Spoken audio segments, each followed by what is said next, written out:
perhaps no country in the world, and certainly no country of any significant size, has grown as much as China has over the last 4 decades. And what makes this even more amazing is that 6 decades ago, China was literally losing tens of millions of people to everything from state-imposed famines to gulags to purges and everything in between. So the fact that people have been fascinated by this massive growth that the People's Republic of China has experienced over the last 60 years is not confusing at all. In fact, many people have already claimed that China surpassed the United States. You might remember this conversation that Tucker Carlson had with Vladimir Putin, where Putin asserted that China was already the leading economic superpower in the world and on its way to be a leading military power as well. The question is it true? And what we're going to do today is we're going to look at 3 indicators that apply to every country, not just China, in order to determine kind of what the future looks like. And I'm going to be so bold as to say that it would be reasonable for, well, I'll put it this way. Some people will look at this and be like, yes, China's on the ascendancy and it's not stopping. Even if they got a couple of hiccups coming, they're still on the ascendancy. Other people are saying, well, no, China's going to plateau a little bit, right? You can't have 9% GDP growth year after year indefinitely, right? They're going to plateau a little bit, and we'll see how they navigate that, and that'll be interesting. And yet other people are suggesting that China might be in for one of the sharpest declines that we've ever seen a country go through in modern history. And these 3 indicators that we discussed today are what we're going to use to try to decipher who we think is probably right. I'm your host, Nick Freitas. With me in the studio, my beautiful bride, Tina, Queen of the Bees. Hello, everyone. And then, of course, we have our political prognosticator, the Oracle of Virginia, not to mention our resident historian, Christian Hines. How are you doing, Christian? I'm doing well. Really looking forward to this. Okay, so before we jump into this, one of the things that we have to acknowledge right off the bat is that communism has not produced much, right? They have not produced much well, except for diet plans. It's one of the quickest ways to lose weights is communism, and that's a little bit of dark humor. But if you don't want to be a full-blown communist, right? If you're someone that enjoys good food and protein, well, then you need to head over to Good Ranchers, because Good Ranchers produces some of the best American-raised beef, pork, poultry, and wild-caught seafood you will ever have delivered directly to your door. And if you go over there right now, if you go to goodranchers.com and use my code NICK, you're going to get free meat with your order. That's right. You go on there, you get your subscription, you order, and they've got all kinds of subscriptions. They're specifically tailored to your culinary delight. But on top of just providing you a great product, they're also going to give you free of your choice. You can choose Wagyu burgers, which we have all the time, and are delicious. They're so good. I'll eat them by themselves. They're so good. Wagyu burgers, hot dogs now, bacon, or chicken wings in every box. And by the way, when they talk about like chicken wings, when they talk about their chicken nuggets, stuff like that, that is seed oil-free chicken nuggets. Plus, because you used my code, you're going to get an extra $40 off. So if you want to support a truly great company that provides a truly great product delivered directly to your door right in time for summer, for Mother's Day, for Father's Day, all that good stuff, goodranchers.com. Use my code Nick and get all those advantages. I promise you are not going to be disappointed. We eat Good Ranchers almost every day. All right, so let's move into indicator 1. So if we could, let's do a little bit of lead up to this. I already mentioned a little bit in the introduction, but you had China going from the Great Leap Forward, which was essentially another one of these communist 5-year plans where it literally caused the deaths of somewhere between 30 to like 40 million Chinese, predominantly in rural areas, peasants and whatnot, because of how they collectivized agriculture. I mean, it was a complete failure. It was so bad that the communist regime had to kind of like push back against Mao, and Mao wasn't having it. So what did he launch after the Great Leap Forward? The Cultural Revolution. And what did he do with the Cultural Revolution? Well, he organized a bunch of the youth within their education system to go after, the evil counter-revolutionaries, which was basically anybody that might have mentioned that, force starving tens of millions of your own citizens might not be the sort of utopia, the sort of workers' paradise we were all promised. So he purged intellectuals, he purged professors, he purged any of his political opposition. And then when he got done doing that, who did he purge next? The people that he used to actually launch the Cultural Revolution, the Red Guards, his little student army. And then starting in kind of like the 80s and 90s, you started to see Mao's dead now, and you're starting to see this liberalization of the Chinese economy. So now they're starting to be a little bit more open to capitalist components. It's not a capitalist economy, but they started to become a little bit more open to capitalist, notions of how the economy should be managed. And the next thing you know, they start to take off. And then all of a sudden we give them most favored nation status when it comes to trade. And China really capitalizes on this idea that they've got a wealth of incredibly cheap labor, and they're willing to push all of their assets into manufacturing, predominantly kind of low-end stuff, right? The whole made in China thing becomes kind of a joke, but by the same token, you have a lot of people that are now having access to certain goods that, maybe it's not the same quality, but it's significantly cheaper, right? And so this starts flooding the shelves, and China starts to become a powerhouse of manufacturing. And then they use the money that they're getting from this, because remember, the government's still managing the economy, and they start investing in things like rare earth minerals. They start investing in ports. They're going over to other poorer countries in Asia and in Africa and whatnot. And they start giving all these deals where they build this infrastructure in exchange for things like mineral rights or port access or things like that. And so they start to become this dominant force with respect to world trade. And they go from one of the poorest economies in the world to the second largest economy in the world in 3 decades, like 2 to 3 decades. That's phenomenal. That's phenomenal, right? So we need to understand that this is the backdrop that we're witnessing all of this take place. And so it does seem like they have no doubt had a meteoric rise. But does that mean it's going to sustain itself? And that's where we get into these 3 indicators. So the first one that we wanted to talk about has to do with demographics, right? Because demographics ultimately is destiny when you're talking about a country. It's hard to have a manufacturing sector if you don't have people to actually do the manufacturing, right? So these things are important. These questions are important. So let's go into the step 1. What do China's demographics, what do their population demographics look like? Devastating is probably the one-word answer to this. So here's a chart that shows population projections, and understand projections aren't reality, but we'll get into that in just a second. I just pulled this up a second ago because I realized that we needed to see this to set the tone. So here's a comparison of China, India, Nigeria, the United States, Indonesia, Pakistan, Ethiopia, and the Democratic Republic of the Congo. Starting in 2025, which is the current year, projected all the way to the end of the century. So, fun fact, it was about a year or 2 ago that India eclipsed China as the largest country in the world. For a very long time, China was the largest country in the world, and India just surpassed them. In large part because China is shrinking rapidly. And the projections show that China's population is going to go from about 1.4 billion, which it currently is, to 732 million by the end of the century. So cut in half. Basically cut in half. Imagine a country losing 700 million people in, a 75, 80-year period.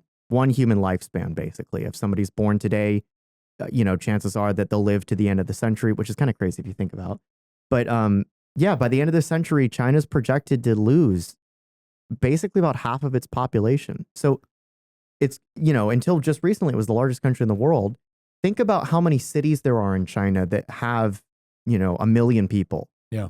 There's dozens and dozens of cities that most people in the West have never heard of that all have over 1 million people. They have an archipelago off the coast of Shanghai that has 1 million people, or, urbanized set of islands that they built up over the last, 30, 40 years that has 1 million people. Like, there's all sorts of cities all over the country that by American standards would be quite large. Most of those cities are going to drastically shrink. And it's not even just really the cities. It's actually most of the population loss is going to come from the rural countryside. It's going to be like Japan in that sense, where Tokyo is still growing, Osaka is still growing, but rural Japan is rapidly depopulating. And so by the end of the century, you're going to have like ghost towns all over China. And I don't mean the artificial the built ghost cities they've already made. Yeah, we'll get into that. I mean like villages and small towns that are just going to be empty because the people are gone. And I mean, it's it's difficult to think about a country losing double the population of the United States. The U.S. today has about 330 million people. China's going to lose twice that number of people by the end of the century. We have a question real quick about this.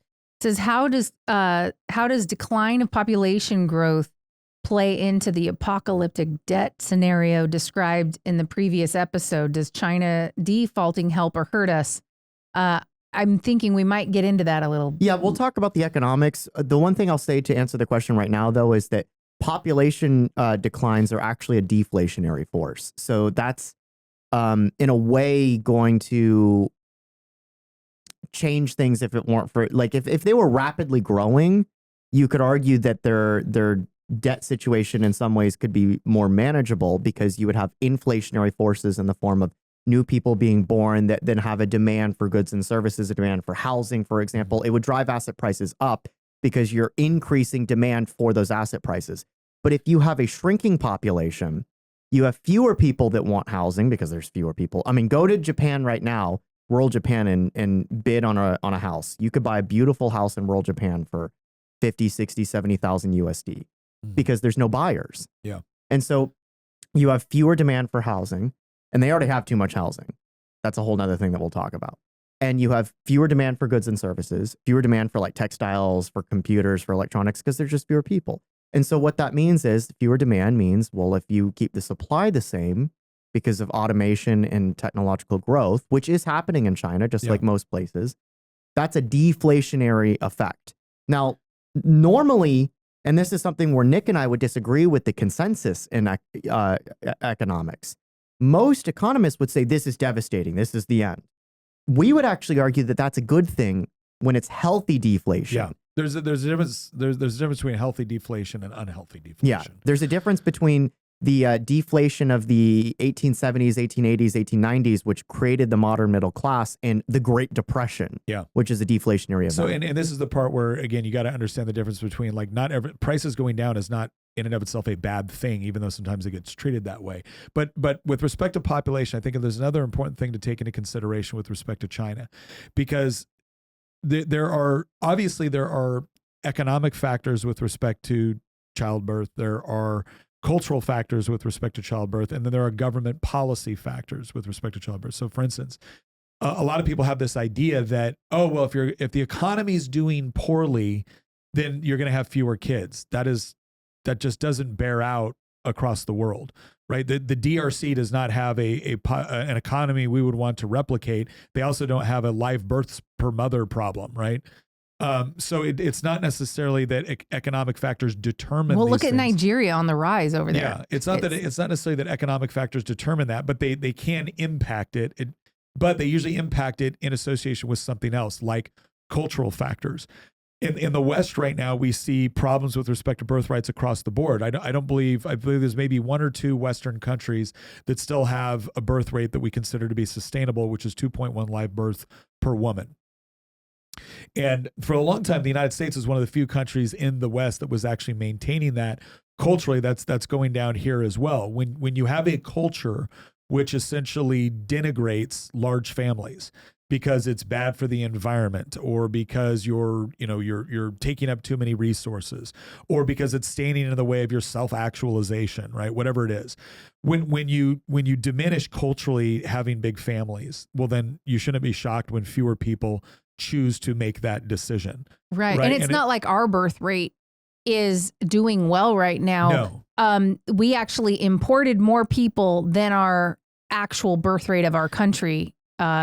Was it last year? We're going through replacement migration like most Western countries. So like our little flat line there, I mean, that's not because we're keeping up the birth rate. That's because we're importing people. Well, and the important thing to keep in mind here is that, again, how does economics, culture impact family size and birth rates? Well, again, if you have a culture which lifts up motherhood and which lifts up kids and whatnot, well, then that's generally going to be reflected within your culture, regardless of your economics, right? Regardless of your economics. Sometimes poorer countries will actually have a higher birth rate because children are actually needed to help sustain the family. right? Whether it's working on the farm or working in a factory or whatever else it is. Now, a lot of times in the West, we look down on this, but it wasn't that long ago between when the West was in a similar situation.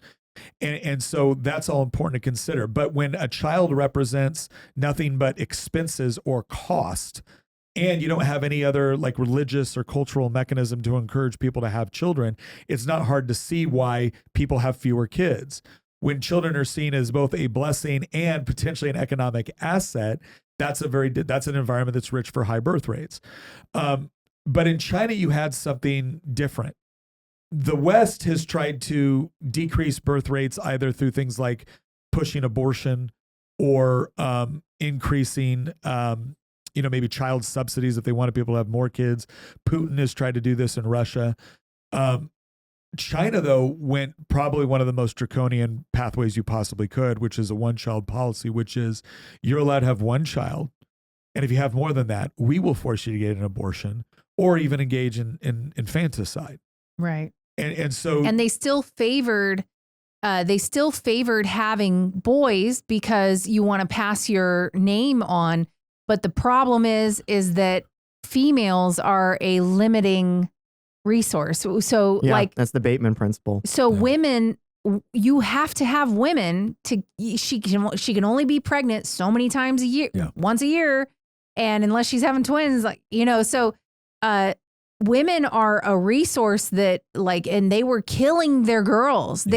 They were killing them after they were born, or they were aborting. A lot of different things, but they had massive amounts of boys and hardly any girls. And now those chickens are coming home to roost. So, Tina, on that front, what's really interesting is that there's 35 million surplus young men in China. What happens when that happens? Is it like not good things? Not good things. Well, if you got 35 extra men, then 35 what are they? million. Well, she means 35 to every one woman. Yeah. Or not, that's not what it is. It's not 35 to 1 woman. You have 35 million extra men. Yeah. If you've got 35 million extra men, I meant to say million, not 35. Yeah. What do? Start a war and send them all there? I mean, to give you an idea, that's more extra just young men than the entire population of Australia. Yeah. To put this in perspective and why this is so again, you need to understand, it's not just that the birth rate is low and that is problematic for a country, because now you're going to have an increasingly older population, which is dependent upon a younger population to be able to provide goods and services and move the economy along and all those other things in order to take care of people in their older age. So low birth rates are bad enough as it is. But then when you have a one-child policy in China, you also create different cultural conditions, because what you've told people is that your patriotic duty to only have one child. So what happens if you have more? Well, you kill them. Well, what happens if you really want to pass along the family name and you have a society that is, kind of rooted to this idea that it's more honorable to have a boy, right? Well, then now you devalue the value of women. This is the part where I'm saying this government policy is not just evil in the sense that it was forcing people to kill babies. It was also evil in the sense that it was drastically altering the way people thought about the sexes, people thought about society long term, what people consider to be patriotic, the value of human life in general. All of these factors played in, right? So that's the second level. What's interesting is that whole goes around comes around. What goes around comes around thing. The very people who were killing off their young are going to end up getting killed off in their old age. Okay. Yes, but there's a third part here that I really wanted to get to, right? So low birth rate's bad enough. One child policy, evil because it's creating certain cultural conditions. Third, because of the cultural conditions that were already present and that you helped create, now you have a surplus of 35 million men, more than women. What does that mean culturally? Okay, well, I want you to imagine a whole bunch of military age males. That's our affectionate military term that we used to use, right? Military age males who have no prospect of getting a wife or having kids or passing along their lineage or doing anything like that. That is a really dangerous situation for a country to be in. And Xi Jinping and the ruling establishment over there knows it. Because this has led this has led to countercultural conditions. So again, the Chinese government has been trying to push this idea, and now you're actually starting to see this kind of quiet rebellion because they are a totalitarian. They're an authoritarian state quickly becoming a totalitarian. I would argue they're probably totalitarian, but it's this idea that they try to control your behavior. They try to control how much time you work. They try to control your living space. They try to control all of it. So that's totalitarian. But I don't care how much propaganda you throw at people, sooner or later they look around and they get an understanding of what their prospects actually look like. And in an age where you still have mass media, even when it's controlled, right, stuff slips through. And so we're at a point right now where these 35 million men in China have come to certain conclusions about their prospects. And it's led to what is the it's led to a couple movements. So you have like the English translation is lying flat and let it rot, which are basically it's the whole, well, who cares about, the glory of the CCP? Like, I'm just going to sit at home and become a NEET, not in education or what is it? It's not in education, training, or I can't remember what the last one is, but the definition basically means a shut-in, right? Yeah. Like, I'm not going to go out there and work. Literal incel. Yeah. And I mean, I can't really entirely blame them. That's the peaceful way of protesting. Yes. That's not Tiananmen Square. This is why China has also cracked down on this idea. It's not in education, employment, or training. Okay, that's what it means to be. Yeah. So again, they're not going to school, they're not training, and they don't have an occupation. That's kind of. But the thing that's interesting about this is when China started cracking down on how much time people could play video games, right? And these ideas of social credit scores giving you more access to goods, services, leisure, and not to mention also being used as a mechanism whereby they could shame you into doing what they wanted, right? Part of that is fueled by this idea of if you have a bunch of, military age males who have no prospects, but at the very least, they can get cheap dopamine hits off of porn and gaming, right? That's where it goes into like, okay, this is the best I can expect out of life. And so I'm just going to do this. And again, the peaceful form of rebelling is I refuse to go and work 80 hours a week, which is not an unusual work week for the Chinese. I refuse to do that for the promise of living in a postage stamp apartment. And you look at some of the apartments in places like Shanghai, like it is abysmal. We did a Y-Minute video a while back where we demonstrated that as much as everyone's talking about how rich, China is and whatnot, the average GDP per capita in Mississippi is better than like the most wealthiest city in China. So no prospect of having a girlfriend, getting married or one. These are the things that tend to motivate men to break out of kind of the mundane and just like hedonistic entertainment in order to do things like build a life, fight for their country, fight for a better future, right? If you deprive them of the responsibilities of being a husband and a father, you also deprive them of the meaning and purpose they get as having something that they're willing to sacrifice for. And what do you replace that with? And China's like, the glory of the CCP. Yeah, I'm good. Thanks, man. Did you guys know that the legal marriage age in China for men is 22 and 20 for women? That's the legal age of marriage. That's really late. Yeah, that is really late. How do you think those numbers are, like, especially for women, are going to come down? Like, are they going to start having, like? Yeah, they're gonna do that because they've already lowered they eliminated all the restrictions on having children. So they had a 1-child policy, and then they had a 2-child policy, and then they had a 3-child policy, and it was like within just a couple of years, they raised it, and then finally abolished it altogether because Beijing realizes that they don't have an overpopulation problem; they have a collapsing demographic pyramid problem. It looks like they're already pushing to lower the legal marriage age to 18. They'll do that, and they'll probably keep doing it more and more. Like, I would think having 35 million extra men puts you in a position to start having child brides. Well, so actually on that front, there's an article from the South China Morning Post talking about this issue, and they bring up like people in China are floating the idea of basically importing foreign brides. And, the feminist movement in China is like, this is the same thing as human trafficking. But then it's like, however, many men supported the idea. And so like a couple people have talked about the fact that, for example, this is a bit dark. Some people have talked about how the fact that, well, Russia has a surplus of women and China has a surplus of men. So maybe what they need to do is get together with Moscow and find a way to facilitate exchanging their surpluses. I wonder why Russia has a surplus of women right now. Oh, I know where their men are. Yeah. So in the Donbass. So yeah, that's just something to keep in mind. I mean, China and Russia have come a lot closer together lately, not just because of the war in Ukraine, but also because it's like one country has a deficit in one area, either in the economy or in the military or in demographics, and then the other country is coming along and complementing.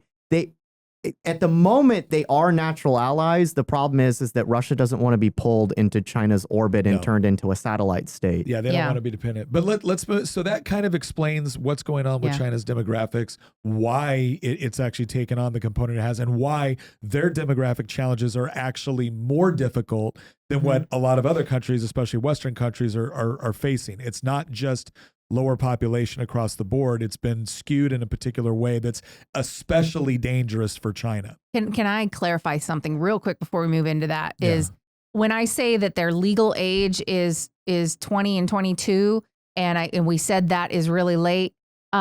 It's not late for getting married. It's late for it to be illegal to get married younger. So for us, you can legally get married if you've got your parents' signature before 18 even. Not in Virginia. Not in Virginia? No. Oh, in some states. Okay. But the thing is we're not saying that that's when they typically have kids. We're saying that is the law. Yeah. And so that's why it sounds late to us. So part two, now that we've kind of discussed the demographic challenges that China's facing, and look, there's certain ways that they could potentially deal with this, right? They could open up to mass immigration. They could set up with some sort of deal with an allied nation where they could actually try to overcome some of this. But it's whatever they do is probably going to be a little bit too little, too late. And because they're still essentially planned economy, they're going to have this idea of the government's going to be the one trying to determine what this looks like. So instead of allowing people more freedom to determine what their marital relationship should look like, inevitably, you're going to get a Chinese regime that is trying to protect the purity of the regime and protect the regime at all costs. So whatever the plan they come up with is also likely to have other problems associated with it. But then we go into part two, and they're connected, obviously, and that is the economic numbers. And I find this just as interesting as their demographic challenges, if not more so in some respects. Yeah. So the economy is fake. I don't know what else to say. Like, it's true. Like we talk about, I wrote a script for a video that was never published last year, and it was very long. Hamilton will tell you it was like an hour-long video. Maybe at some point we'll film it and put it out because it's still relevant. And it wouldn't take a lot of work for me to update the data, because a lot of it is still playing out today. Like the collapse of the real estate market, the failing of Evergrande, which was one of their largest property developers, like in the entire world, also one of the most over-indebted companies in the entire world. But there's so many multiple forces when it comes to the manufacturing sector slowing down, the real estate market imploding. They have a brewing currency crisis on their hands. The monetary policy is starting to break down. The tax structure is encouraging the misallocation of resources that is starting to pile up and create enormous problems for the country, which is also fueling a corruption problem. Yeah. That she is using as an excuse to consolidate political power. But there is actually a real problem. The reason he's able to use it as an excuse is because it actually exists. And so you have all these things that are all, like, any one of them by themselves would be a huge problem for a country. Mm-hmm. But you have something like 4 different macro forces all coming together at once, and they're brewing this potential for just a like a full-blown depression, honestly, striking the country. And this is the part too where people will look at the West and say, okay, well, yeah, way to talk, but Europe hasn't experienced any real economic growth for several years now. But you know what they haven't experienced? Well, wait a second. The United States has also been in a position where we've made some really, really bad policy, and no question, right? No question. But one of the things I don't think people properly understand about the Chinese economy is that it is ultimately, at the end of the day, centrally planned, centrally controlled. And I'm old enough to remember a lot of the, see, this is the demonstration that what we really need is not this sort of hyper capitalism that we have in the West, which we don't have, but what we really need is this kind of managed capitalism, the sort of things that, the WEF likes to talk about. That's what we need. Stakeholder capitalism. We need wise leaders that can manage look at China, look at what they've done. And I don't know how long it's going to take us to recognize something. The people that control the media in their own country might not be giving you the absolute truth about their economic numbers when they publish them. Right. I'm old enough to remember Paul Samuelson, who was, one of the most, admired economists in the United States. He wrote so many of the textbooks that are used in economics classes in the American university system, saying as late as like 1986 and 87 that we better be really careful because the Soviet economy is going to overtake the United States. Like literally, he was making these predictions just a few years before the Soviet Union totally collapsed. Why? Well, because when the Soviets, when a centrally planned communist-dominated government gave him economic numbers, he said, look how much concrete, comrade, right? And yet we were looking at the Chinese economy going, oh my gosh, everything they must be telling us is true. Well, no, some of it's observable, right? You can look at pictures of Shanghai 40 years ago and look at it today, and you can fully recognize that there has been a tremendous amount of economic progress made in some of these areas. But if you were just taking the CCP, the Chinese Communist Party's word for what their economic numbers are, I'm going to start to question whether or not you've learned any lessons from history with respect to how, first of all governments prop up their stuff. The question is which ones allow the numbers they give you to be scrutinized by outside sources? And China wasn't one of them. It's interesting that you bring that up because for a long time, we kind of knew that the GDP numbers were faked by the Chinese government, in part because Chinese government officials have told us this is fake. Like the bigwigs within the CCP have said, well, the metrics that we use are like rail traffic, electricity usage, like things that can actually demonstrate economic growth. The problem is they don't publish those things to the public. They have access to them because they have access to everything basically, but we instead get the fake numbers. So here's the story. When I walk you through this, you're going to realize, oh boy, it's worse than anybody's talking about. So I have to provide some background though to explain how we got to this point. So in the 1980s and 90s, China started opening up to the rest of the world, right? They started, I get that they're still a communist state, but they started embracing elements of free market economics. I'm not saying they went full Milton Friedman or Frederick Bastiat, but they did some stuff. One of the things they did in the mid 90s, around the time I was born actually, was in 1994, they devalued the Chinese yuan about 25%. And you might be thinking, why did they do that? Two reasons that they did that. First, they wanted to increase their export sector, their manufacturing sector, and create an export-oriented economy. You have to remember that in the 80s, right before Deng Xiaoping came along, China was basically like a feudalist society. Yeah. There's a book that I read once talking about the internal dynamics of China, and you had stories of like the Red Guard members in the 60s going into the rural villages and spreading the revolution, and they would meet these folks in middle of rural China, and they would come up and be like, who sits on the dragon throne these days? and these like teenagers and 20-something-year-old totally ideological radicals were like, you don't realize what's happened over the last 20 years? Like Mao's in charge, and they're like, what dynasty is he from? Yeah. And so like China was like basically, yes, it was run by the CCP, but in the early 80s, China was still like a feudal state in many respects, of it being a very rural, backwater, not industrialized. They didn't have electricity access, running water, anything. So in the 90s, when they were opening up and trying to grow their economy rapidly, the CCP devalued the yuan about 25% because you know that when you devalue a currency, you make it easier for your country to export goods to the rest of the world. So that's the first reason. They wanted to become the workhouse, the workshop of the world. So real quick, just so we're clear, because we're going to talk about a couple different factors. This thing you're talking about now, this is artificial. Like this is artificial government policy in order to encourage a particular economic outcome. Yeah, they decreed our currency is now going to be 25% less. And then and I'll explain how that works in a second. The second reason was to attract foreign capital flows. So basically direct foreign investment into the country, because if your currency is now cheaper, if you've just devalued your currency 25% against the dollar and you've pegged your currency to the dollar now permanently, and you're saying this is, the yuan is now going to be 8 yuan to the dollar. Yeah. And overnight it became 25% cheaper. Well, now you've made it 25% more profitable for an American to invest in China, because from an American's perspective, oh my gosh, China's now a steal for me to invest in. Yeah. And this works for a while, especially if you can provide some of the things that the CCP is now taking away, which is rule of law, a court system, property rights, the idea that you're going to own, contract law, the idea that you're going to own the investment. And for a while in the 90s, that was actually the case. China did seem like it was a safe investment. That's definitely started to change. But all of this worked. And so what you had is that this huge, and I mean huge, surge of inflows of capital into China that built the manufacturing base that then started exporting goods to the United States and Europe and the rest of the developed world.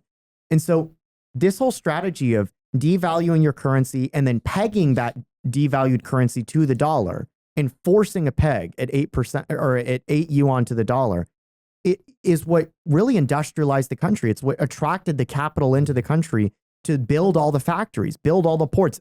You were talking about Shanghai earlier, to build Shanghai into what it is. Yeah. It was foreign capital is what did that, because the Chinese didn't have any capital of their own. They were a peasant society that had just gotten out of Mao murdering tens of millions of his own people. Yeah. And so, but the problem is that there's a set of market forces in economics that say that you can have two of three things when it comes to monetary policy. You can have free flowing capital, you can have sovereign monetary policy, or you can have a fixed exchange rate. You can have two of those three things, but you can't have all three of them. And if you think about it, it makes sense, because you can have free-flowing capital of allowing foreign direct investment in, and then you export goods out, right? That's free-flowing capital. And you can have a fixed exchange rate, which is what China has right now, or had in the 90s. But if you have those two things, you've now constrained your monetary policy to defend the peg. Yeah. You no longer have sovereignty over your monetary policy. You can say, well, we have a central bank, we run everything. But that bank now has to defend the peg, right? You are heavily dependent upon what another country does with their own currency at this point. Yeah. Sorry, you caught me in the middle of me drinking my Dr. Pepper. But yes. And so, but likewise, you could abandon the peg and then you can return to sovereign monetary policy, or you can institute capital controls and then have sovereign monetary policy. The point is that, or you could abandon, again, like you can choose two of any three combinations, but you can't have all three. No country can. Yeah. That's just how the market operates. It's a basic law of economics. So one thing that's happened is that really since, arguably 2013, you've had a gradual weakening of, by the way, this chart here, it's complicated. When the number goes up, that means the yuan is being devalued. When the number goes down, that means that it's growing in strength versus the dollar. So what you saw, when China started like really ramping up from 2004, say, to 2014, the yuan actually dropped. The central bank said, we will defend it at 8. We will allow it to kind of move around, but it's not going above 8. Yeah. And so China was developing. It was starting to arguably transition into a service-oriented economy in certain places, not everywhere. And so the currency was actually strengthening versus the dollar during that same time until about 2014. But look at what happened after, say, 2013. The yuan started climbing again. And in 2015, you had this mini devaluation where the yuan actually jumped the exchange rate, which means that the yuan dropped in value versus the dollar in 2015. And this is why I would argue that China in some ways actually peaked in 2015. Mm-hmm. And what's interesting is that it was a slight devaluation. And what it triggered was a huge market sell-off around the world. Like all risk, asset classes dropped like 5 to 20%. And the reason for that is, I'll explain why. So remember when I said that China was attracting huge capital inflows? Yeah. When they devalued the currency and then set this peg and everything. So it attracted so much money that from 2004 to 2014, Chinese banks who were receiving the capital inflows issued $27 trillion worth of loans to the Chinese economy. Mm-hmm. $27 trillion is a large number. Yes. That is larger than the GDP of the United States Yeah. today. Yeah. And they were doing that in a 10-year period. That is more debt being issued within the Chinese banking sector than all debt issued in the entire United States for the first 230 years of its existence, 240 years, arguably, of its existence. And that's larger than the GDP of the United States. Yeah. If you can't, to quote Brent Johnson, who came up with the dollar milkshake theory, if you can't throw a large party with $27 trillion, he says you deserve to be shot on principle. Yeah. And so you look at like China lighting up the cities, the skyscrapers, you look at any city, Shenzhen, Nanjing, Shanghai, Beijing, like all these cities, massive skyscrapers, all the lights, the glittering showpieces, everything that the CCP propaganda accounts on, Twitter put out.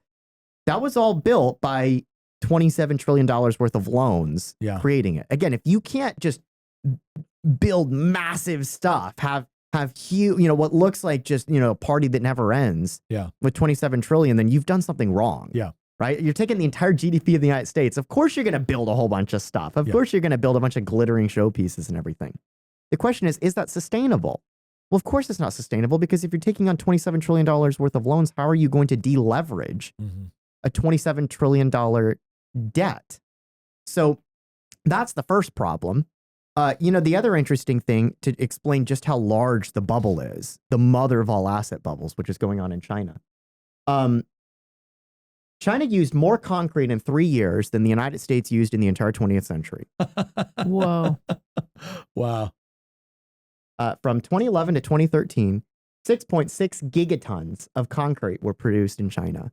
From 1901 to 2000, the U.S. used 4.5 gigatons. Can I also say something too? This is the sort of thing that central planning economies will point to as like, look at the incredible productivity of our economy. Look at the gigatons of concrete we have made.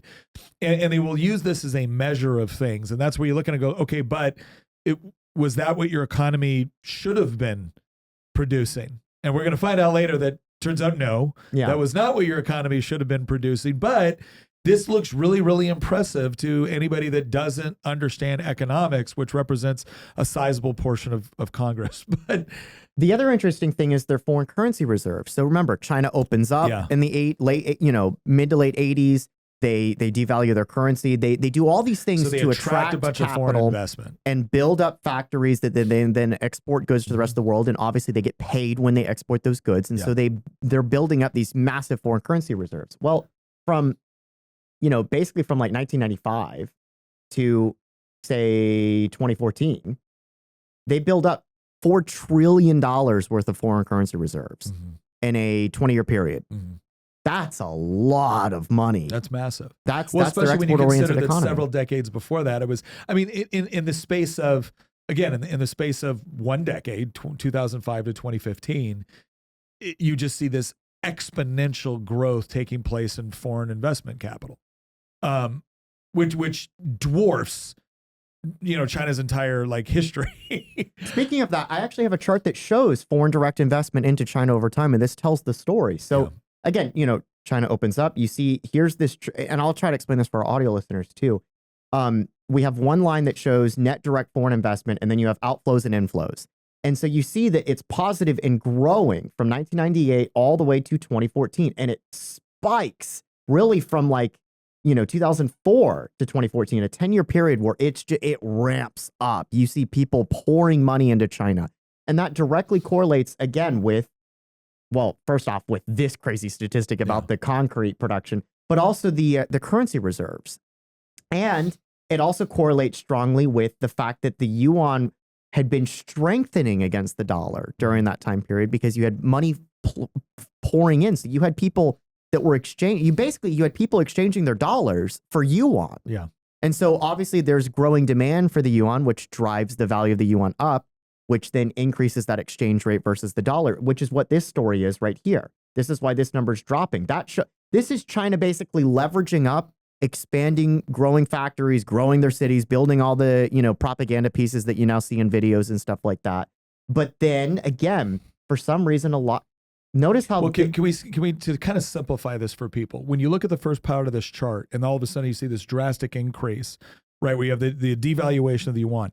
That is the Chinese government attempting to attract business by being a cheap place to operate. Mm-hmm. So, long-term investment strategies for an export economy. Right. Then when you start to see a drop and you see more foreign investment coming in, now you see it's something where, okay, this isn't just a good bet because it's cheap. It's theoretically a good bet because the strength of the yuan is rising as a result of the productivity of the Chinese economy.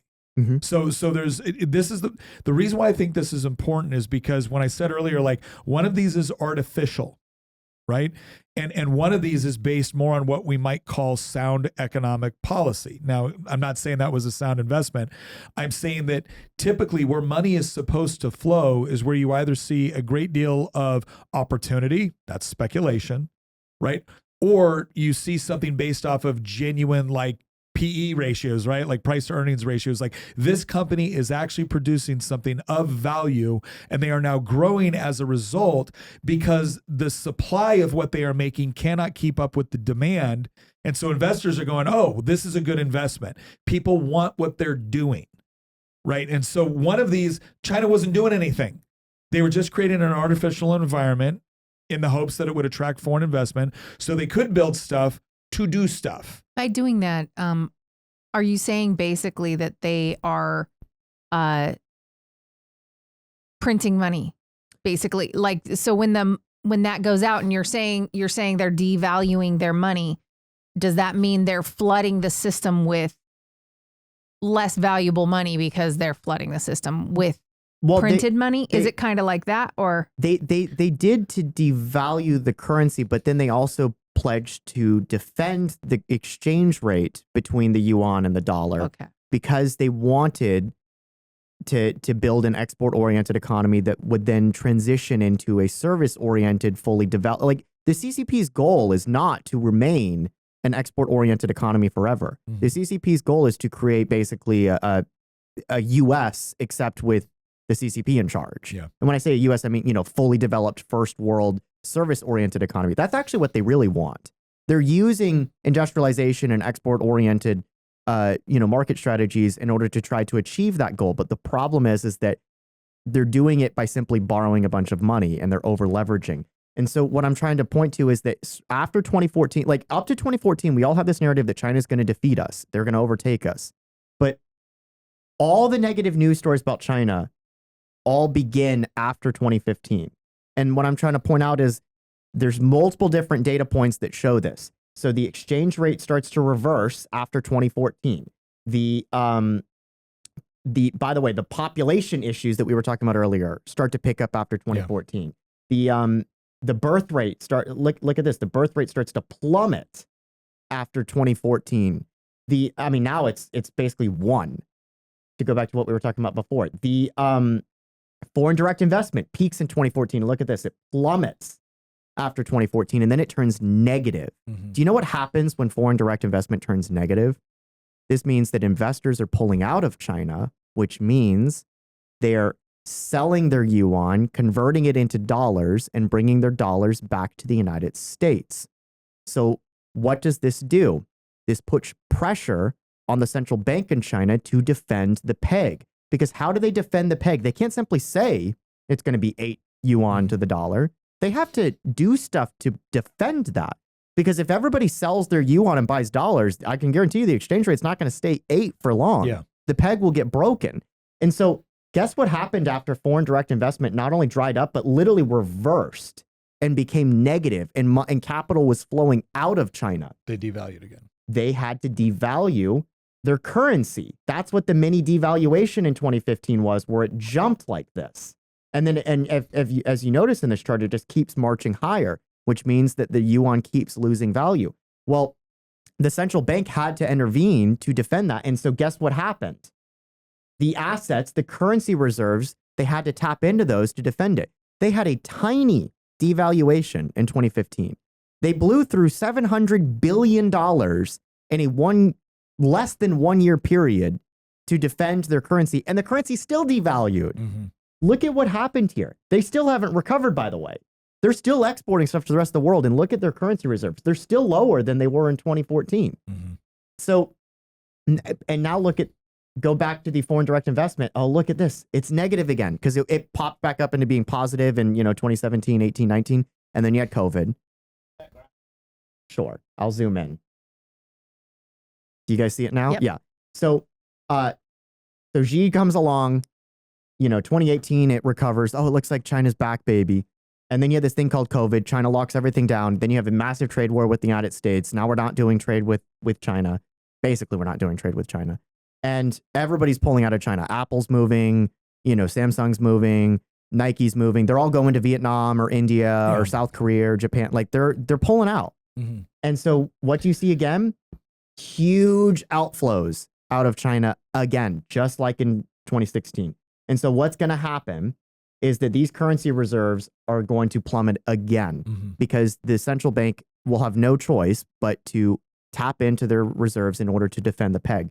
And if this keeps up, it's not going to happen overnight. But what's eventually going to happen, unless something changes, is that if we're not sending them dollars in the form of buying their goods or investing into their country, the peg will eventually get broken. They will lack the ability to defend that. How do the tariffs actually? Oh gosh, coming from us, how this whole situation's untenable, and then you add tariffs on top of it that are exorbitant. So this is the reason why a lot of we've had speculation on this as well, because there's been this larger conversation of just tariffs, and a large part of the discussion of tariffs has been like economic theory, and okay, are tariffs a good thing? In and of themselves, no, they're not, right? It's just you are making your own citizens poorer by not allowing them to buy goods at a reduced rate, okay?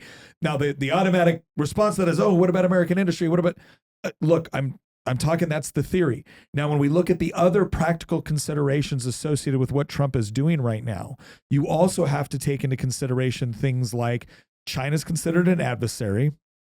We are the world's reserve currency, which means other countries have to sell us stuff in order to get access to dollars. They either need to get it through trading with us, or they need to get it in the form of direct foreign aid, right? So they have to get the dollars because there's certain things that you buy on the market through dollars, like oil, right?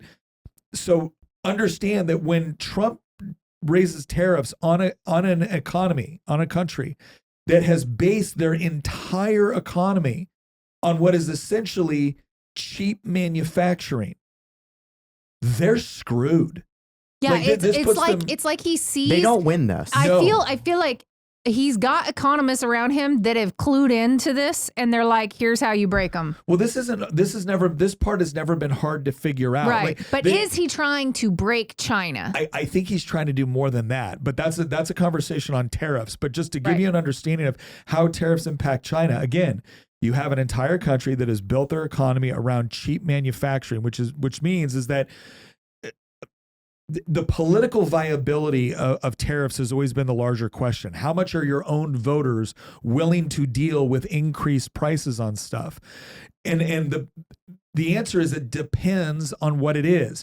So if now I have to select the $10 hammer as opposed to the $7 hammer, I'm probably not rioting in the streets over that, right? I'm probably not overthrowing the government over that. That's why the sugar tariff is still in place. Exactly. But if you look at China right now, their entire economy is built on this at the same time that they're going through all these other difficulties. China has now been put into a position as a result of, because we are the largest consumer economy in the world. China's economy is inextricably linked to consumers in America for its success. The other thing too, and I remember saying this like about 5 years ago. I was like, the biggest problem China has right now is the stuff that they produce is not really essential to the economy. They've tried to make it that way by getting into certain things with microchips, by getting into certain things with respect to medicine and rare earth stuff. They've tried to do that, right? But the problem is that, again, we don't get the majority of our microchips from China. And the only reason China's economy has been able to develop competitive microchips is by basically competing in the lower tech spaces. And they do it by stealing everybody else's technology because they don't have an economy which actually rewards innovation. Yeah. And so it's really easy for countries like Vietnam, Bangladesh, India, and others to compete with the sort of manufacturing that China is doing. Whereas it's very difficult for China to compete with the sort of manufacturing that Taiwan is capable of doing or that we are capable of doing. And so, yes, China's in a economically, the tariffs impact them. But I would argue that one of the other biggest things that you have to look at China as an indication of where they're going in the not distant future is the real estate market. Yeah. So, I mean, the real estate market is, remember when I said that the Chinese banking sector loaned out 27, that's an insane number, 27 trillion in a 10-year period from 2004 and keep in to mind, 2014. it's not that the Chinese banks had $27 trillion to loan. They could loan $27 trillion against the reserves they had. And the fact that this is a money was flowing into the country constantly, creating enough reserves that it's fractional reserve banking. It's fractional reserve, but they only have to have so much money. I can issue loans to multiple people provided I can cover my reserve. So $27 trillion in loans doesn't mean there was $27 trillion in the Chinese bank and they loaned it all out. It means they had a certain reserve that they had to cover, and then they could loan more money than they actually had. So here's the part where you're going to be like, oh, they're really screwed. Yeah. Okay. So money flows in, right? We buy their goods and we invest in their country. That's what the story was from the 90s to 2014, right? And so there was a huge surge of capital into the country that then fueled that debt creation. And the goal of the debt creation was to build a modern country. I need to keep stressing this because the goal of the CCP is not permanently run sweatshops in the country forever. The goal is build a fully developed, have Shanghai everywhere. Right? Downtown Shanghai. Don't go to the slums. But like have downtown Shanghai everywhere. Their goal is fully developed, service-oriented, first world country like the United States, except we're in charge and we have absolute control. It's cyberpunk dystopia is what they really want. They do not want feudal dystopia. Yeah. The dystopia, you don't get a choice on that, but they want so, but here's the problem. What happens when the flood of capital into the country reverses? Well, you would think, oh, that's a deleveraging event. We need to stop issuing loans. We're going through deleveraging. That's going to be a recession. But the CCP doesn't allow recessions because they've built their entire legitimacy not around any sort of higher principle, because they're a bunch of materialist atheists, right? It's just pure Nietzschean will to power. And so there's no other like higher principle that they can appeal to legitimize themselves. And it's certainly not the will of the people because they don't have elections. Mm-hmm. So they don't have a democratic process. I can't believe I'm defending democracy for once, but they don't have a democratic process to legitimize themselves. They don't have any other transcendent higher purpose to appeal to. So the only thing that they can appeal to legitimize their position is economic growth at all costs. GDP, green line go up. And so they can't allow a market correction because they're running essentially planned economy. They can't allow it. Yeah. They would get the blame. Right? They would go through the Soviet Union's crisis in the 80s if they allow a recession. And so a normal market reaction would be capital is drying up. We need to retrench. Yes, that's going to be a recession, but there's going to be a correction and we will wash out the bad debts and we will get on with our lives in 2 or 3 years. It's like in the early 20s when we had a huge market correction and the response from Warren G. Harding and Calvin Coolidge was do nothing and allow the bad debts to settle themselves.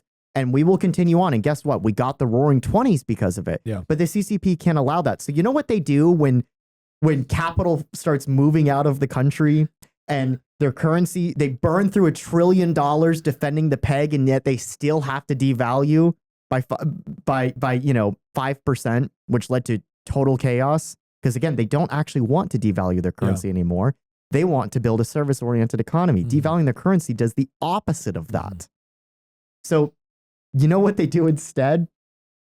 Take a guess of how many more loans they issued out after 2014. I just listed, remember, 27 trillion from 2004 to 2014. How many did they issue in the 10 years after 2014? All right, let's see it.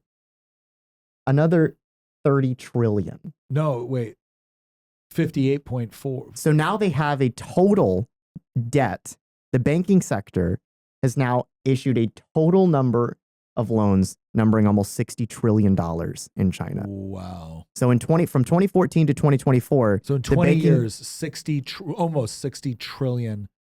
And the current number of loans in the system right now is just under $60 trillion. And that's all been in the last 20 years. So they issued 27 trillion in loans from 2004 to 2014 when the party was going. Yeah. And they had the capital to back and through a fraction, not really fully to back it up, but you get the point. They had the ability to keep it going because we were buying their stuff and we were investing in their country. And so they were able to just juice this. But then the capital reversed itself. Americans started selling their Chinese assets. We started buying fewer Chinese goods. We engaged in trade wars with China. All of that should have been, and the Chinese economy started contracting. GDP growth started slowing down. They had a real estate bubble from the previous 27 trillion. People forget they had a real estate bubble in like 2011. There should have been a sign back then. And the population started shrinking. All of those are deflationary forces. So you would think it's like, all right, time to pull back. Yes, we will go through a recession, but we've got to fix this problem. No. Instead, they decided to literally double down and issue another $30 trillion. Again, another US-sized economy worth of loans. And so now their banking sector has $60 trillion in loans circulating in the Chinese economy. Well, but comrade, look at the amazing cities we built. Like, do we got a picture of any of these ghost cities? We talk about how we're going to pay off our national debt. How's the Chinese banking sector going to collect $60 trillion worth of loans? Well, and I don't They're know. not. That's the answer. They're not. Can you do you have any pictures of the ghost cities in China? No, but if you give me a second, I can pull them up. You got it. People need to understand what we're talking about here, because when we talk about like housing bubbles in the United States, and we've had some bad ones, and guess what? They were government imposed housing bubbles. When people look at like pictures of Detroit and be like, oh my gosh, how could this happen? And you're right, it's bad.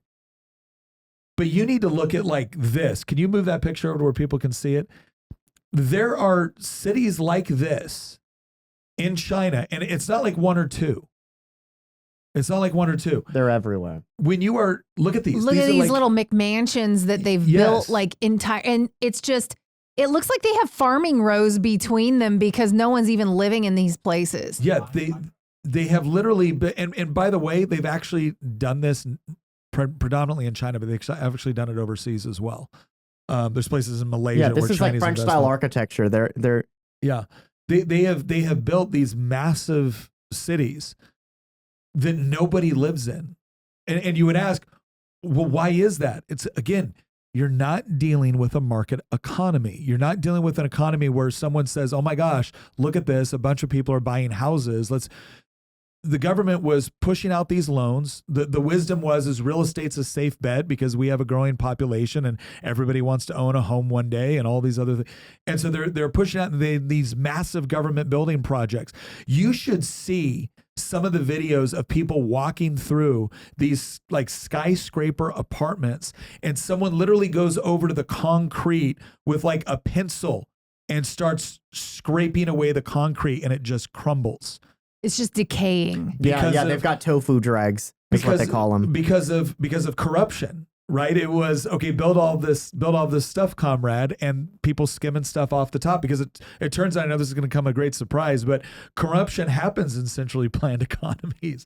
So you get why like they have the mother of all asset. We've talked a couple times about the '80s asset bubble in Japan with their real estate sector and their stock sector, and we were talking in the '80s. About how Japan's going to overtake the United States. Yeah. Like they're going to conquer the world. We're all going to be speaking Japanese and working for Japanese companies. Like Die Hard, the CEO dude is Japanese. Yeah. Right. And like we had this perception that Japan was going to take over the world because they were in a massive asset bubble.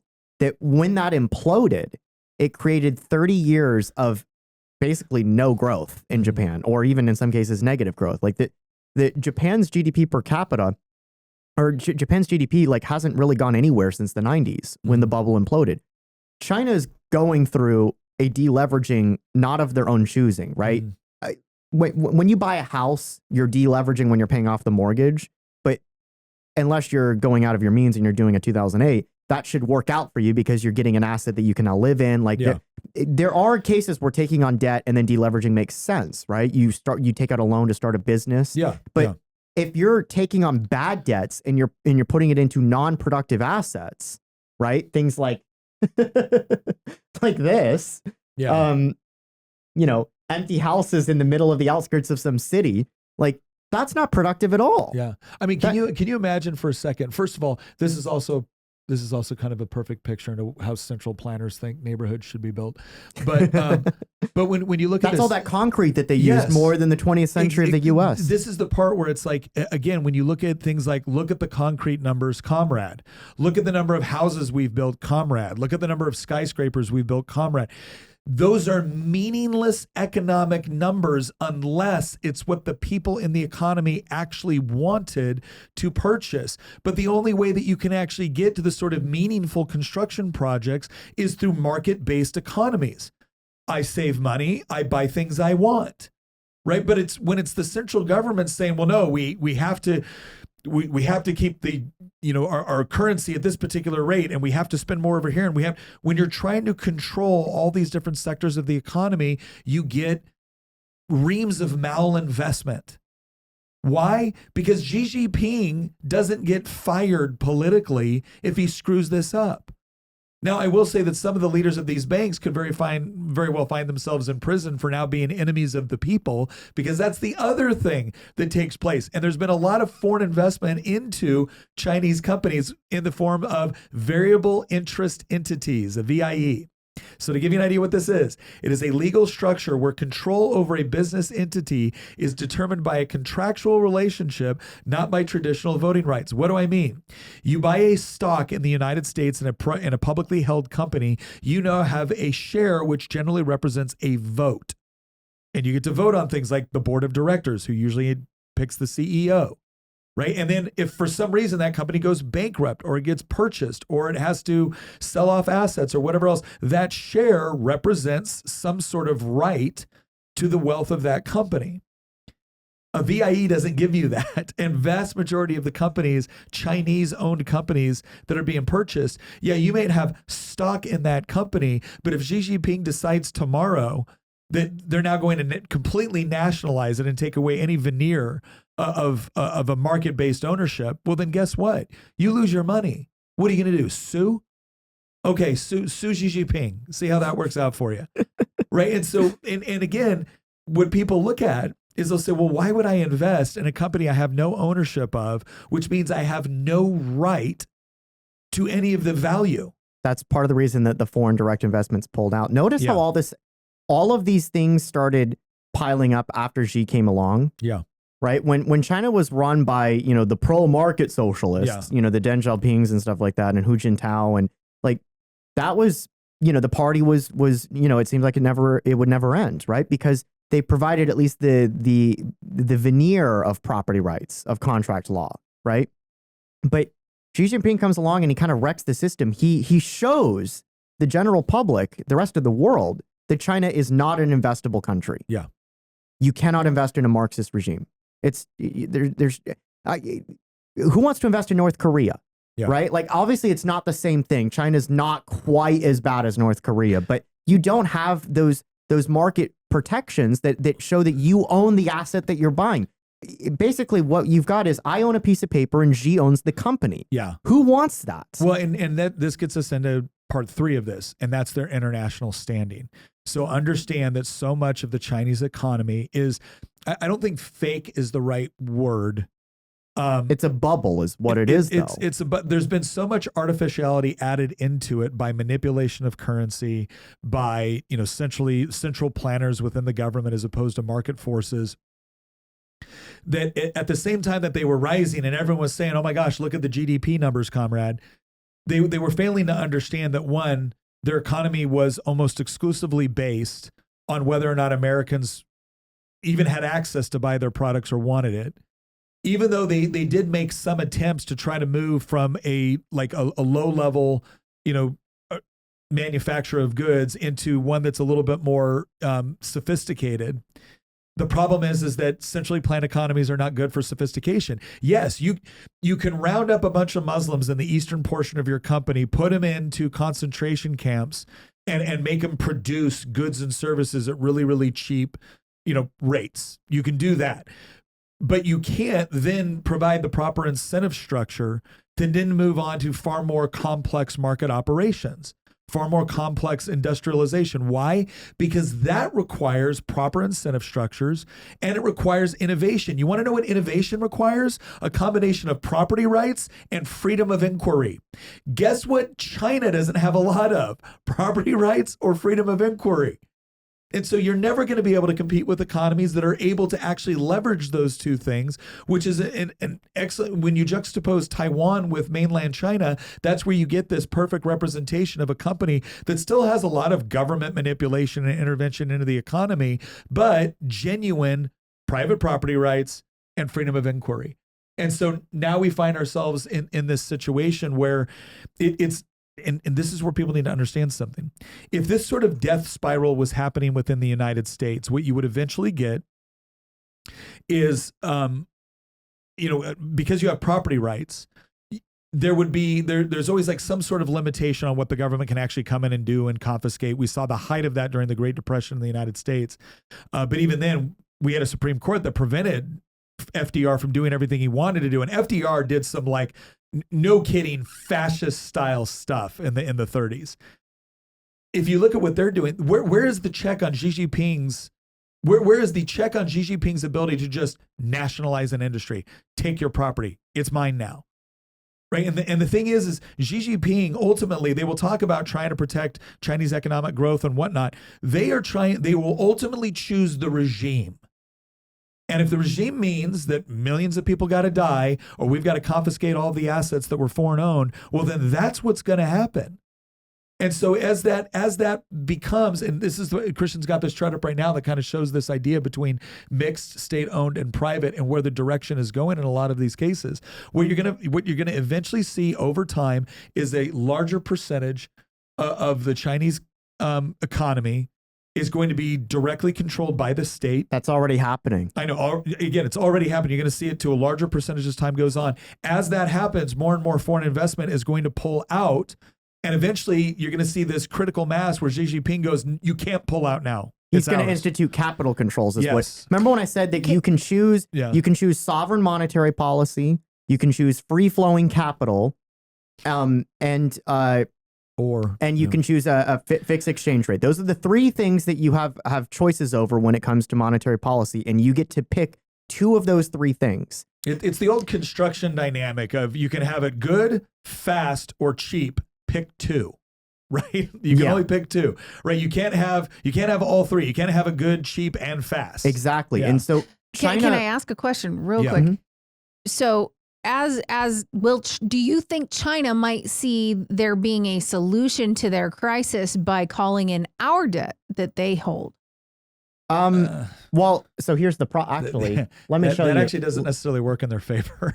They can't call it in the way that they can sell off treasury bonds. In 2011, I remember hearing a lot because that was kind of the peak of it, of people saying, "Oh, well, China will recall our debt." This was one of the questions in the chat. By the way, and it's a common thing. I'm just trying to address it. Like, no country has the ability to recall debt issued by another sovereign state. Yeah. Like, what are they going to do? Send nuke us? Like, they can't force us to pay them. What they did is that for a very long time, China shipped goods to us. We paid them in green pieces of paper. This goes back to other issues within the monetary system.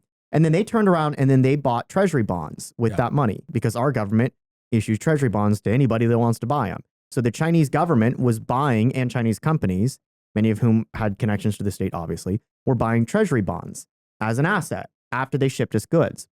They stopped doing that really like around the time that things reversed, actually.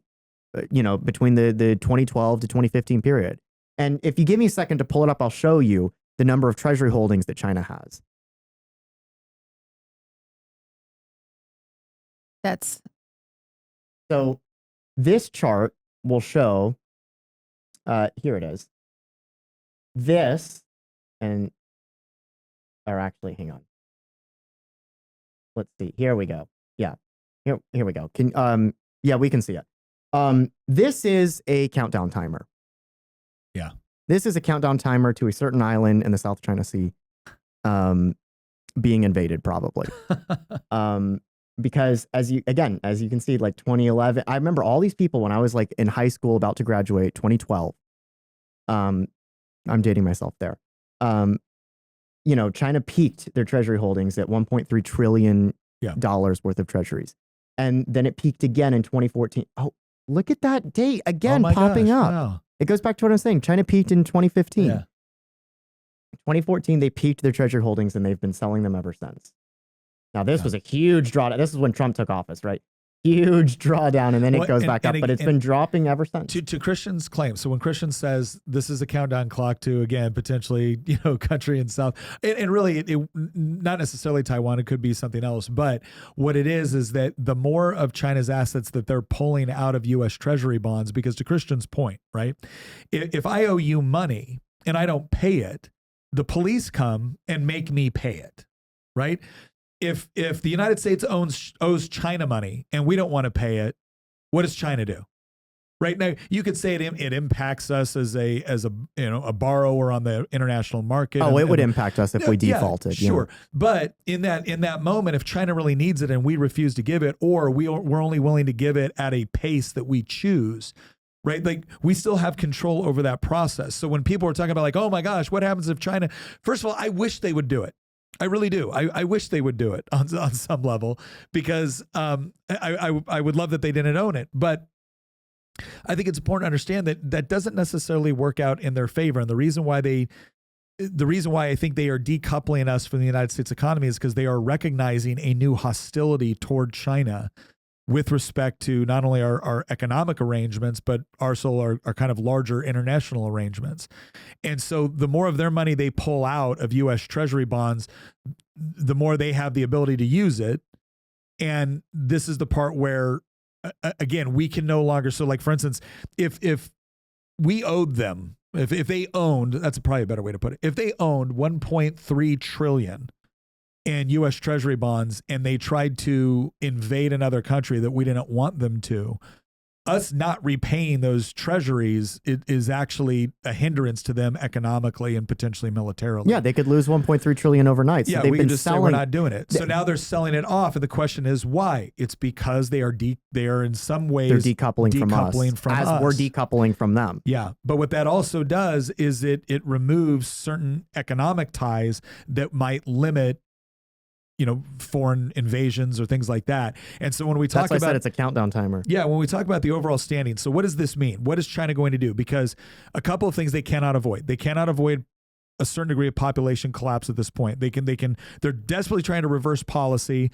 They may be able to try to, import or allow for greater immigration over a short period of time in order to try to fill this gap that they're going to be able to experience. But that all threatens the regime. Because where are you going to get this population from? Do you have a bunch of people that desperately want to move to China right now in the midst of all of this turmoil and problems that they're having? I don't know. Well, I mean, what sort of incentives would they offer? How would that create, more economic pressure by now having to offer incentives to move to China? Especially because how many people want to move to a totalitarian state or an increasingly totalitarian state? What does it also mean with respect to protecting the regime? This goes into the whole demographic component. You have 35 million more men than you do women. That is, what that makes for? That makes for a great population from which to sow rebellion toward your regime. So how do you manage that? Well, this is where we go into the whole, war abroad is peace at home. If you give people an enemy that they have to focus on, and it's one thing to just have your nightly state-controlled media constantly talking about the West as being, the bad guys. But if you got 35 million men sitting in their postage stamp little apartment, working 80 hours a week with no hope of a future, at some point you trying to, feed them with propaganda is not going to do the trick. So what do you do then? Okay, well, who do you go to war with?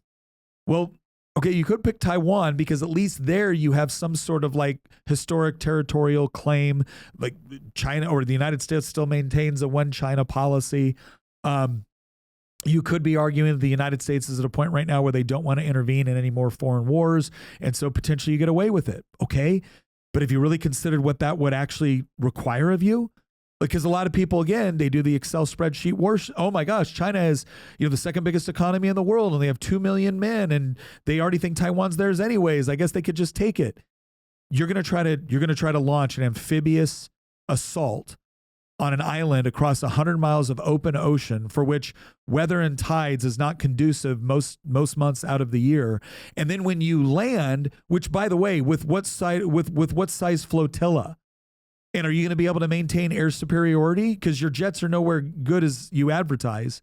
And then when you get there, oh, by the way, the Taiwanese military is no longer a few 100,000. Now the Taiwanese military is 2 million because they've launched all their reserves. And by the way, you may have 2 million men on paper. That doesn't mean you put all 2 million of them in landing craft and shipped them over to Taiwan.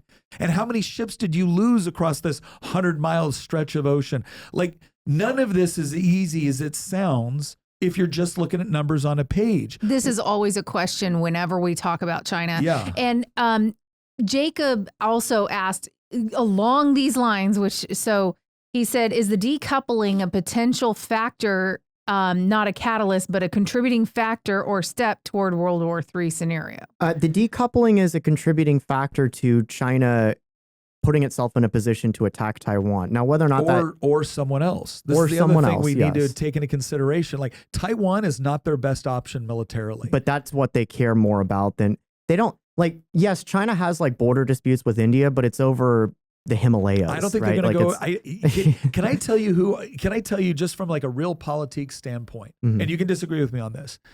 The easiest country for China to attack right now that actually has resources that they want is Russia. But they're not going to do that.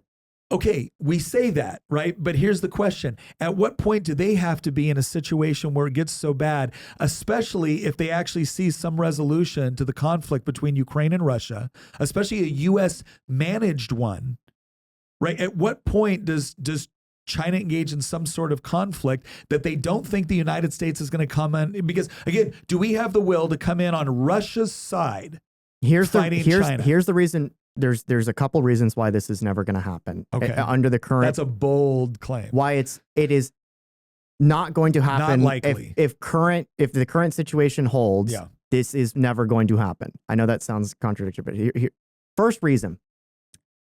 China is not going to, unless they're just total idiots in Beijing, they're not going to be diplomatically encircled. They have enemies in Japan. They have enemies in South Korea. They have enemies in Taiwan. Vietnam does not like them. India literally does border, like they're in BRICS, but that's only because they're both using it as a means to an end, not because they're friendly with each other. India and China actually hate each other. Despise one another. So China, when you look at a map of China, actually, if you just give me a second, I'll illustrate this because it's geographically isolated from everybody except Russia and potentially and Pakistan Mongolia, and Afghanistan. East, Central Asia, and Siberia. So everybody in the world, around, not in the world, but everybody around them has issues with China. Yeah. So, and I don't like how it's the the provinces instead of the national borders. Yeah, here we go. So China has issues with Japan, with Taiwan, with the Philippines. They have a border dispute with Vietnam and the South China Sea and the Philippines for that matter. And they're not on friendly terms with India. No. So they're already half encircled in terms of countries around them that all have beef with them. And now they're going to start a war with Russia. So now they're entirely encircled. So that's the first issue. Second issue is that nuclear powers do not directly attack nuclear powers. Typically not, no. That has never happened. Yeah. The Cold War was proxy wars between the United States and the Soviet Union. We were not directly attacking each other. Yeah. China is never going to cross, the whatever it is, it's not the Yalu River, that's the border with North Korea, but they're never, I think it's the Amur River. Mm-hmm. They're never going to cross this and go take Vladivostok because Russia is a nuclear armed power. Yeah. And yes, China has the numerical advantage, but are they going to risk nuclear confrontation with the only country on their border that's a great, that's not irrelevant like Kyrgyzstan or Mongolia, but like the only great power on their doorstep that's not basically their enemy. They're already enemies with Japan, with South Korea, and with India.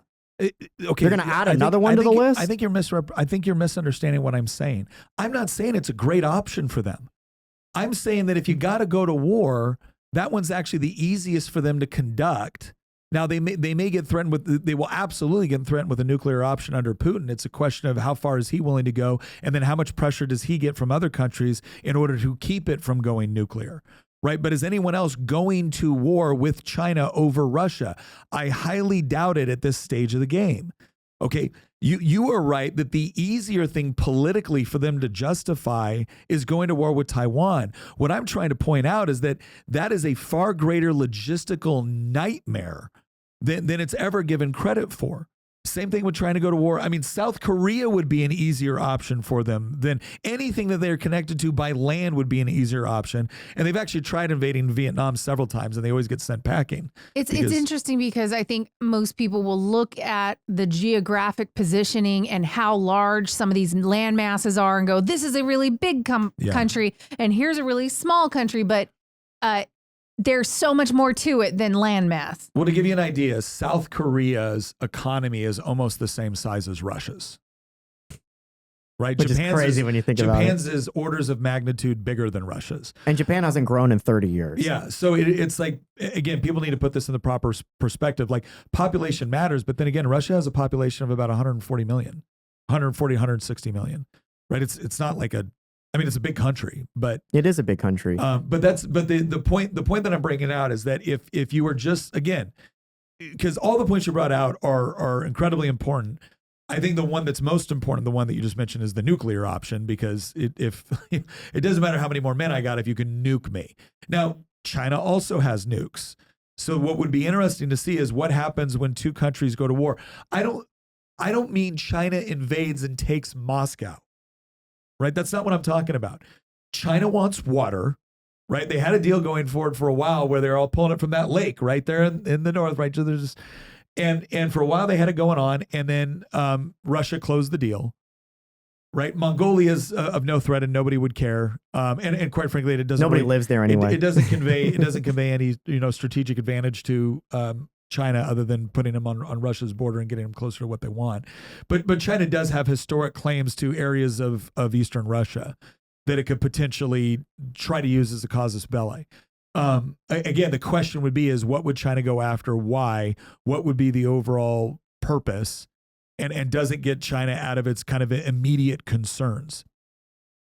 Because again, is South Korea going to war over Russia? Is Japan going to war over Russia?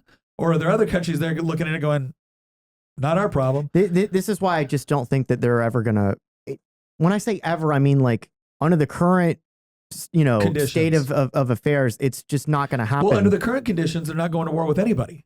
I could see them going to war with Taiwan within the next 20 years. In the next 5 to 10 years. I'm just saying that going to war. I'm not saying it's guaranteed. But. First of all, I do not see. Here's what I would say.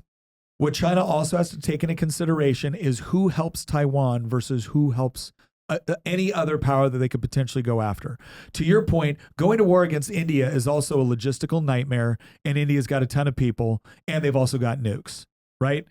China's far more likely to ally itself with Pakistan if they try to do something like that. They're friendly with Pakistan already. Well, of course, because they both don't like India. Yeah. The issue then becomes, though, is like, where else do they go? Like, how do they deal unless they actually do like massive style purges within their own country? How are they dealing with the economic downturn that is coming? It's not. Who knows? Not maybe they'll ship 35 million young men off to Burma. They got a civil war going on. But you get my point, right? The point is that when you look at their international standing, they're nowhere in the next 20. Here's my prediction: in the next 20 years, nobody, not even the biggest sycophantic apologist for China, is going to be talking about them being a global superpower or them being a significant challenge to the United States. In the next 20 years, we are going to see one of the fastest declines of a country. And in fact, it will be shocking. They're going through Japanification right now. I disagree. Now, I do think Japan is also headed going downhill, and they're going to have to make some major issues. But their underlying fundamentals are far better than China's at this point. And so I think, here's my prediction. When I say Japanification, I mean shrinking population, not imploding economy in the sense that Japan's standard of living is still excellent, right? Yes. It's equivalent to ours, but they haven't had growth in 30 years. Yeah. They have, they call it the lost decades for a reason, right? The bubble burst in 1990 and the party ended. I get all that. That's what I mean by they're going through Japanification. Okay, but what I'm saying is that Japan hasn't had growth. I think what we're going to see in China is incredibly steep decline. I think as Xi Jinping, and again, a lot of this could be dependent on who his predecessor is. But I think Xi Jinping is going to, we've already seen it. You mean his successor? Yes. What did I say? You said predecessor. Oh, sorry, his successor. We've already seen him trying to take more control over the economy.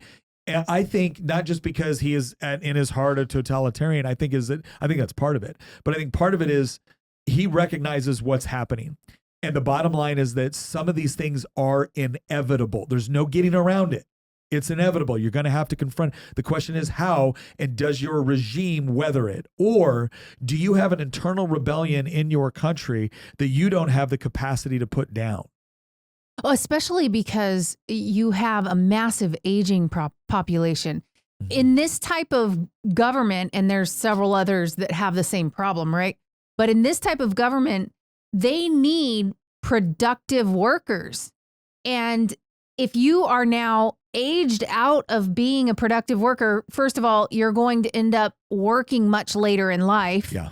And then, I mean, my tinfoil hat theory that they came up with the Wuhan virus, COVID, in order to kill off their elderly population. I mean, I don't know about that. That is definitely tinfoil. I wish I still had Tina's tinfoil hat over. I could put that's a tinfoil hat thing. But when you look at their elderly population, and oh, by the way, their elderly population are the same ones that were murdering all their baby girls. And so it's just what goes around comes around. They're going to kill them off with a virus or with euthanasia. I mean, like they're doing in like Sweden and stuff. They're killing off people with euthanasia. It wouldn't be a Making the Argument podcast without tinfoil hat theories from Tina. Absolutely. I mean, it makes sense. Hold on. Let me finish. All right. Communist regimes are known for killing off their own people. Let me say this.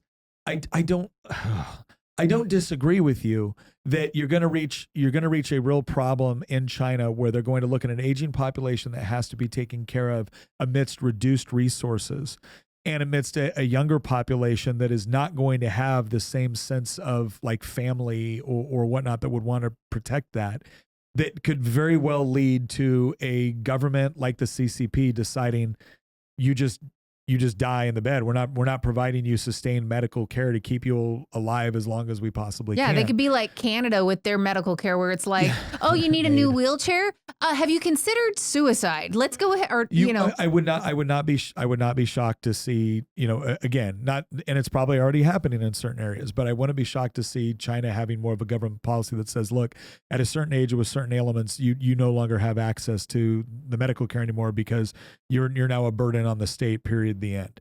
And you can't tell me that that's a ridiculous notion when they had a one-child policy. You can't tell me that's a ridiculous notion when Mao was killing off. Like we like to think that society as a whole around the world is beyond certain things, but it is not. No, well, look at our own society. I mean, right here in Virginia, every single Democrat voted to allow abortion all the way up to the point of birth for whatever reason you want. So, like, I'm not pretending some advanced moral high ground in all respects. But this all leads to, again, what happens on the international stage? How does that impact China? As Christian has pointed out, they already have difficulty with a lot of their neighbors. They're in a position where some of the things that get thrown out as possible war scenarios are far more difficult and complex than we're given credit for. Whether it's trying to launch a massive amphibious operation against Taiwan, which will almost certainly get some support from countries like South Korea, Japan, and the United States. And I'm not even talking about the United States launching ground troops over there. The U.S., again, another thing I will say, and I'm absolutely confident in this statement, the U.S. could prevent a invasion of Taiwan without sending a single, service member to the island. We could do it all through naval and air superiority, that would be sufficient to put them in a position where they just simply couldn't launch a successful amphibious invasion combined with this sort of occupation that would be required to pacify and control the country. We could do that without sending a single troop to Taiwan. Even while it seems like we're trying to race them to the bottom. I mean, it feels like every country in the world right now is having a race to the bottom. We're just hoping we're last. That's a whole nother podcast. But for right now, that's what I think. Christian pointed out the good reasons why invading Russia is also not a good opportunity for them. So this leaves us with the question.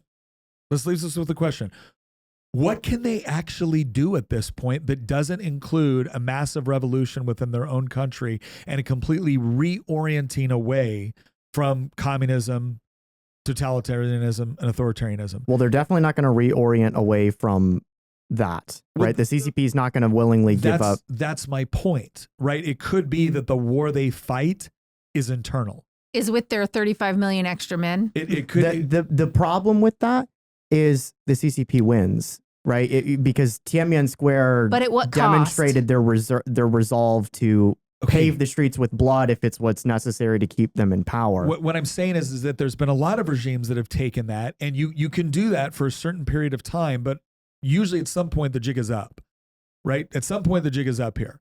Because the other thing that you have to take into consideration is if there was, let's say you actually had a fairly well-organized and massive uprising against Xi Jinping, you don't think other countries get involved in supporting that uprising? I think they do. I think especially depending on what the origin of it is and what it potentially means and what sort of ideological stance the resistance movement actually takes against Xi Jinping's regime or some other CCP regime. I definitely see other countries getting involved and a lot of their neighboring countries having a great deal to benefit from China being significantly degraded as a military or economic power. There's already that type of sentiment going on. I mean, we all saw what was going on right before COVID. With all of the protests and everything happening where they were, I think they were even bringing tanks into the streets and everything. And then it's just like, boop, it was gone. Once COVID hit, boop, that's gone. I would point out. But it's got to still be there. The one thing I would point out is that revolutions tend to only be successful when the ruling class loses faith in the system that they're running. When they're not willing to, basically throw caution to the wind and say, okay, fine, we'll battle you in the streets and we'll win because we have the power base. Yeah. Like somebody once said that revolutions are a rich man's disease, and they're not, the bottom up. They're orchestrated by those that, basically a counter elite. They're orchestrated by those that want to displace the ruling class.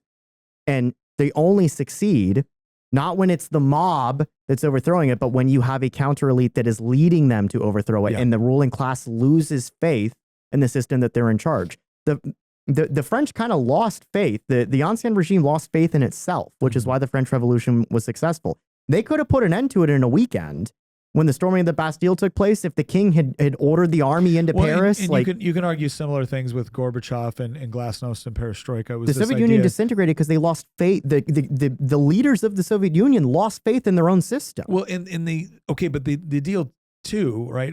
So I'm not disagreeing with you. I'm saying that it is going to be interesting to see, because I don't believe Xi Jinping has lost faith in the system. Like what I get from him, and by the way, I don't claim to be an expert on Xi Jinping personally, because let's face it, I think he lost his family to the Cultural Revolution, or his father was purged. Yeah, so it's like you have someone that, either propaganda has totally overcome him, or theoretically could have some deep-seated issues. I don't see that. I think he's a true believer, but the point is that you do get to a certain position where the jig is up, and you may believe it wholeheartedly, and your elite may believe it wholeheartedly. The question is are you able to project that? And to your point, there has to be an element of the elite. There has to be an element of society which society believes has some legitimacy to lead in order to break away and challenge this. And I think China is moving in that direction. I don't know how fast it's going to be, But I think China's moving in that direction. I think Xi Jinping will not be able. I don't think he's going to be able to control the situation. I think he's going to make a lot of powerful enemies within his own country, and I think that because imagine this. Imagine a failed. Imagine launching an invasion of Taiwan and failing, and your navy getting sunk and you losing 200,000 troops at the bottom of the sea. Right, you don't even touch ground in any significant way. It'd be like what happened to the military junta in Argentina after the Falkland Wars failed. Right, like you're done. You're done at that point. You've lost all legitimacy to lead, and they're gonna smell blood in the water at that point. No pun intended. And so this is why I say my prediction right here is in 20 years, we're not even going to be talking. We're going to be talking about how ridiculous it was for people in 2025 to be suggesting that China was going to overtake the United States, when in reality, they were going to be severely degraded as even a regional power in 20 years. I think that China will remain a great power as long as China is China, even with all of the problems that we've talked about today. I don't even know what that means. China has all the makings of a permanent great, but it's with but the fewest of exceptions in history, China has always been a great power. Mm-hmm. The Romance of the Three Kingdoms opens with, the empire long united must divide, long divided must unite. So there's periods in Chinese history where China shatters and it's not a great power because it's not even a unified entity. But when China is unified, it's effectively always a great power. When I say significantly, okay, great power too, I think takes on a very, very different term in the modern era than it did in antiquity. A great power, China has largely been a great power in the sense that when one looks at the region, it has been the dominant entity. It's the Middle Kingdom. By the same token, we also have to recognize that sometimes it was the dominant kingdom after being conquered by somebody else, who then essentially got conquered by Chinese culture. Mm-hmm. That this was true of the Mongols. Yeah. So some of the, anyway, when I say severely degraded as a regional power, what I mean is I look at like the rise of India, and as I look at other countries, it is going to be interesting. I think that there's going to be a period, and you saw this with things like, you saw this with the late 19th, early 20th century, where China essentially was basically getting carved up by any European power that wanted some of it. If you look at it, it's actually kind of sad, because you had a Chinese imperial dynasty that was saying, look, you're going to stop selling opium to our people because it's killing them. And the British essentially said, yeah, we'll see about that.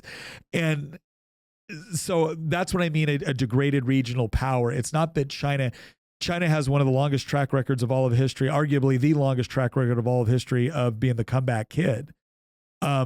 But I do think that in 20 years, we're going to see them significantly degraded. We're no longer going to be talking about great power in the modern sense, which is you don't just have the ability to be the big kid on your block. You have the ability to project power across the globe. And right now, the only country that really has that kind of power is the United States and China. You and I were using different definitions then. Yes. I differentiate superpower from great power. Oh, okay. That's fair. That's fair. So like I would say that China's a great power that's aspiring to be a superpower, yes, but it's not, it's going to fail in the quest of being a superpower, but it's going to remain a great power in the sense that historically, when I think of great powers, like say right before World War I, it's Germany, Austria-Hungary, Russia, France, the UK, and then the tag-alongs, the Ottomans and the Italians. The Italians are kind of like, I think China, let me put it this way. China will remain a great power in that sense, but it's not going to be a superpower. And even then, I think it really runs the risk of actually, when I say degraded from the region, is there is a scenario where countries like India actually are on the ascendance. They have a long way to go, and they have a ton of internal problems. They're not even close yet right now. Not even close. They have a ton of internal problems, right? But that's the only point I'm making, is that I think the distinction within the next 2 decades is going to be so stark that it's going to seem ridiculous that people in 2025 thought it was a real probability, even not just possibility, but probability, that China was going to eclipse the United States as kind of like the primary global, not exclusive, but primary global superpower. Now, can I say all this? Mm-hmm. That doesn't mean that we're in great shape. But I think we're in better shape than them. I think we're in significantly better shape than China is. And ultimately, the United States is still going to go through a lot of pain. I just think that we're probably, as crazy as it sounds with all the mistakes that we've made, we are in a much better position to ultimately weather that pain, provided we make good decisions, decent decisions even, and come out still, the lone global superpower in the sense that we can project both military and economically across the entire globe. I definitely don't agree that India is going to eclipse China in anything other than population, which it's already done. But I totally agree with you that in 10, 20 years, we will look back at the story of China's, overtaking the US in the same way that we looked at how we viewed Japan in the 80s. We look at that today and we're like, oh, that's kind of funny that we all thought in the 80s that Japan was going to overtake us. But that was a real concern back then. Yep. And now look at where things are. Yeah. Japan's definitely not going to overtake the United States. Japan has enormous challenges of their own with the shrinking population and an economy that hasn't gone anywhere and, the lost decades. China's going through the same thing. They're going to go through Japanification. Yeah, except it's going to be worse. It's going to be worse because they have basically a totalitarian or a regime that could immediately go from simply being authoritarian to straight up totalitarian. And so I think it's going to be much worse than what happened to Japan. It'll be take the implosion of Japan in the 90s added to the Soviet Union, basically. Right. And I don't think that is guaranteed to shatter the country, Romance of the Three Kingdoms style, but it's going to create a bunch of internal, just one crisis after another, basically. Yeah. And we're already seeing it. This isn't a hypothetical. It's already happening. The process it goes back to what I was saying at the very start of this podcast. I think China peaked in 2015, and I think it's been on the decline ever since. And it's only going to become more and more apparent that decline is set in. Yeah. As we go forward.